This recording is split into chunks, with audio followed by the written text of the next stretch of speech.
Hi again then guys, and so we've got another GranTurismo 6 top speed tune for you today, and this time it's for the McLaren F1, and this particular version is the Stealth model.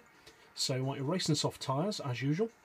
For suspension we've got the ride height on 80 front and rear. You can set that lower if you want, but I've got it on 80. Springs we've rounded off to 1375 and 1775. Dampers and anti-roll to 4. Camber on 2.5, neutral toe as always. For the gearbox we've got an auto setting of 249, then we've got first gear on 5.3, second, third, fourth and fifth all the way to the left, and sixth on 1125 with a final drive of 2.3. For the diff we've got the lowest initial torque to reduce wheel spin off the line, highest acceleration and lowest braking. You want all of your power upgrades of course, your downforce set as low as possible, and obviously your stage 3 weight loss.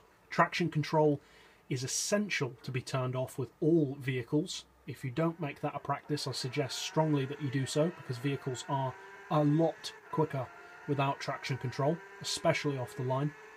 Now obviously being a racing version, be it a made up racing version, this does have an inferior top speed to the normal road-going McLaren F1, which incidentally is also slower than it should be compared to its rivals, but hey, that's not too surprising considering how Polyphony treats British supercars.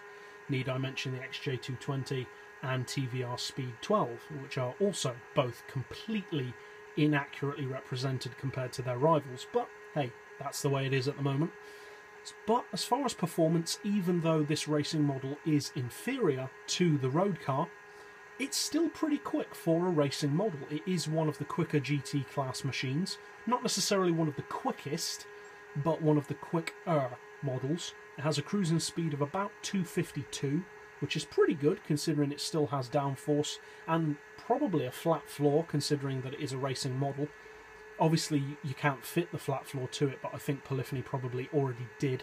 Incidentally, a lot of people, the majority of you guys who've been on my channel for a while will probably already know this, but for any newcomers, a lot of people seem to fit flat floors and rear wings onto their top speed cars. Now rear wings you can kind of get away with as long as you don't put the downforce up, but you should never fit a flat floor under any circumstances to a top speed car. It does not matter what model it is, it doesn't matter how fast it is, you should never fit a flat floor if you plan on using a car for top speed. If you're using it as a track car for handling, then you can, but never on this track do you ever want to fit a flat floor.